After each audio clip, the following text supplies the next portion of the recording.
ما تکنولوژی با هم باعث که ناسان بام میرقصم از صبح تا خواب یا بازی میکنم با ولوم میرم تو اسم میگم بام الان با ریتم بیتم و چیش گرفتم دارم شعر مینویسم فکر قافیه فکر فلو که چطور باشه بده جواب قلبو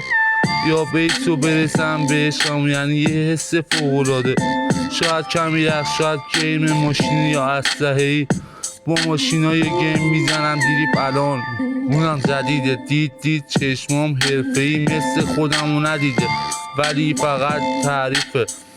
چون مزه کردم موزیکامو هیتامو با پلیلیستم مثل هیتمن آدم کشن دارم منو میکشن هر روز زیر تریبیوتون موزیکام روزی 7 بار کم میچرخن رو تکرار مغزم میگه یه تیم شاید یکی دیگه تخت تنهای پرواز فکر ابرا منو از خونمون برداشت گفت اون ماشین قدیمی کلاسیک مال تو کلا لبه داره مال تو مدل تو فکر خریدم و مجسمه بذارم یه جای تهران برم سفر شاید بیام شاید نیام شاید یه سفر دیگه بخوام این عالیه و عالی مزه قلبم مجسمه کاسکوی آبی زینتی قیمت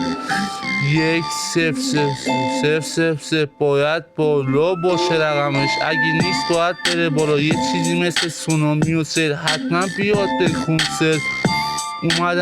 اومدم از تونه ماهی کمی مریض ولی مرد آهنی کم سوادم و تکنیکم ولی پولدارم مثل آقای مارک زاکربرگ تصمیمم کار یکم بهتر آره بالاتر از دستم در رفت خورد ما وای خدایا آخ خوبه حسم و مثل حسم زمانی که بچه بودم با یه خانوم رنگ LED رفته بودم دنبال خس تو کوه که خس ما رو خورد تو شکم خس یه کوهستان بود زن کوه نورد و من عجب داستانیه وای اون باهوش من است و بازی دنبال راه نجاتیم که پریدم از خواب دیدم با موزیک امینم دارم بازی میکنم چه بازی تام رایدر کامپیوترم قلبمو فشار میده انگار تو بیمارستانم حس و حالم نیاز پرستار دارم شاید یه لیوان چای حالمو بهتر کنه بهتر دوباره